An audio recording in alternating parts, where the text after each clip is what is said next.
Welcome to a new era of Kadic Reviews, and welcome to this year's Madden review. Now, if you follow the internet, which is hard not to, this game is loaded with controversy, mainly because of its quote-unquote unrealistic attempt at its failure of quality. Gamers today, though. But that's for my Nirvana judgment later. So let's get down to the brass tacks onto why this game is what it is. It's a mixed bag of problems coming home to roost for over 10 years, all coming at one certain time, but there are improvements to the game, although minimal, and one game mode that stands out as maybe the shining light and otherwise probably going to be deemed underwhelming package. Madden 21 is not unplayable. Is not the worst game of the year. In fact, far from it. It is the result of having to work a 9-month time strain under a viral pandemic and having improper tools. And finally, this year showcases what happens when you typically rush games anyway, but then are put under additional stress. A lot of Madden 21 stays unchanged from its previous version, other than, as you can see here, a new UI color press, which is pretty nice. Some added commentary lines, and some new transitions and introductions, but largely from the gameplay aspect, this remains largely untouched. Every menu, everything is practically the same from the last 5 years of Madden, since the last time the UI got a refresh in Madden 2016. Outside of that, there aren't really much changes here, which is part of the controversy, but again, that's for the judgment. Outside of control-wise, controls have been modified to add a celebration button, which is pointless, and the main change is the lack of a jump snap feature, but in its place is a brand new rush stick on the defensive line. Now, using the right analog stick, you can shed blocks manually, making sacking the quarterback, especially if you're a D-line player, that much more easier to execute. Plus, when running the ball, you have more precise control over your jukes, hurdles, and spins, with even a few new options like the dead leg juke, which is a backward sidestep for those who don't know. Also, with better and clear button prompts and more responsive controls upon button presses. Getting everything to react the way you want it is a bit easier, but because of that stupid, lagging Frostbite engine, everything goes wrong.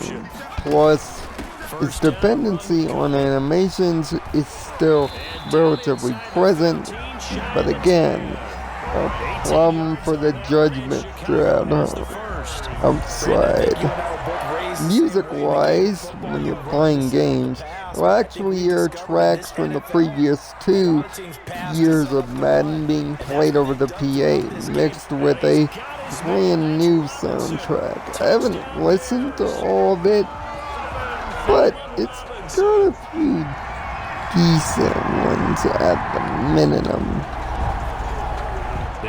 Menus have a cool transitional period when you're in between menus, and using the new avatar system mainly built for the yard gives you more customization options, but sadly it's only for the yard. Franchise mode is due to get updates in future patches, but as of now, it's not even an update from Madden 20. So, if you plan to play franchise mode, well, there's nothing new here. If you haven't played Madden in a few years and can ignore the internet, franchise mode is decent enough, but thanks to years of upgrading technology and focus groups and player desires, franchise is no longer the beast that it used to be just a decade and a half ago. Yes, the gamers are to blame, but the internet won't tell you this, of course. Face of the franchise is back, which this is where most of the gameplay you're seeing comes from. It has a campy and yet corny starting point, as you're a player forced to go through his college and high school years with a hanger-on of a quarterback with a heart defect. Yes, I'll spoil the big shock twist. You can play more than one position this year, thankfully, running back and wide receiver on top of quarterback. But quarterback is still the easiest to play. But strangely, at least as this footage is being recorded for a YouTube video, the difficulty is automatically set on the rookie difficulty, making Face of the franchise easier than it needs to be. You'll hit Hall of Fame status in no time, and even maximum player, without even having to hit any of the sliders. As of this recording, I'm already a 93 overall quarterback, won the Super Bowl once, and basically have nearly unlocked every achievement in the mode. Ultimate Team still remains the #1 time sink in Madden history, with some changes to its training system and its use of abilities and X Factors through a new points system. Outside of that, and some changes to solo challenges and how certain programs work, like Legends, Ultimate Team still remains the mode that it is, microtransactions and all. So if you're a no money spender, it still will be the challenge that you expect it to be. For future reference, I did buy the MVP edition for $90 thanks to my EA access, and I did use a $100 Microsoft gift card to make the purchase on my Xbox, so no money was spent on my side of the coin to get all the Ultimate Team rewards. As for the yard could be considered its own separate mode / game entirely. And yes, Superstar KO is back, and is largely unchanged, and by most people's opinions, still fun. But that's the major problem with this game, is the word unchanged. Even its problems remain such. And yes, same commentary as ever. At least it's better than WWE games, and at least they're trying to freshen it up with new lines. Thank God. But now on to the yard. So the offense set to take the field here. They will have the football with less. And now introducing the Yard, a 3-on-3 street ball type experience based on Mississippi backyard football. But the better way to describe this is NFL Street Light, because a lot of the things that can be done in those old PS2 games can be done here. Behind the back passes, weird uniforms, bouncing up off of walls, and even being able to pass directly to your receiver and passing it back and forth between you as long as it's behind the line. On top of that, play calling has been reduced to about 15 to 20 plays, most of them passes, and taking a cue from XFL 2020, you have a conversion of 1 point, 2 points, or 3 points from a different point of the field when you score, which can lead to quick turnarounds. This game can be played against other people or against a computer for you and up to 2 of your buddies. The customization options are numerous and are based around that new Madden level you'll get at the start of the game. Yes, there are microtransactions just like Ultimate Team, so be forewarned if it's a turnoff.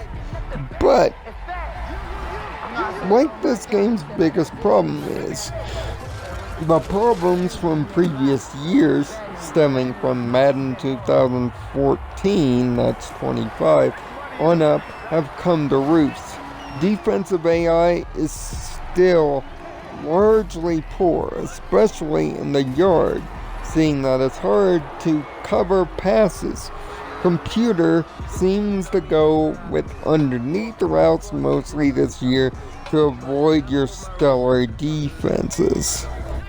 Ultimate Team is still the main mode du jour, with not that many changes except for ease of use and comfort in some areas. But I would be remiss in this review if I didn't bring up the fact that many of this game's challenging problems comes from its unprepared Frostbite engine combined with the problem of COVID-19. Yes, the fact that this game functions, the servers work largely, and the game is playable, at least to a fantasy football step. The development team, split as it naturally is, should be allotted for getting even this game out on time, let alone functioning with little to no crashes or hiccups. But outside of that, in this new buy, rent, and pass system, this game ends up being a rental. And rent if you're only interested in trying out the yard or some of the new features, or just playing with a friend or two over the last couple of days. But if you're addicted to Ultimate Team and the yard really engrosses you and you're willing to put in the hours of grind to be good at UT. But if the problems over the last decade or so have come home to roost for you and your franchise player, go ahead and pass on this game. You won't see anything brand new here in this game. So, I know the internet's opinion on Madden NFL 21, and it's disgraceful. But I'll get into that with the Nirvana's judgment on this game. It's time for me to lay my own personal opinion on the line, and it goes against the grain. See you there.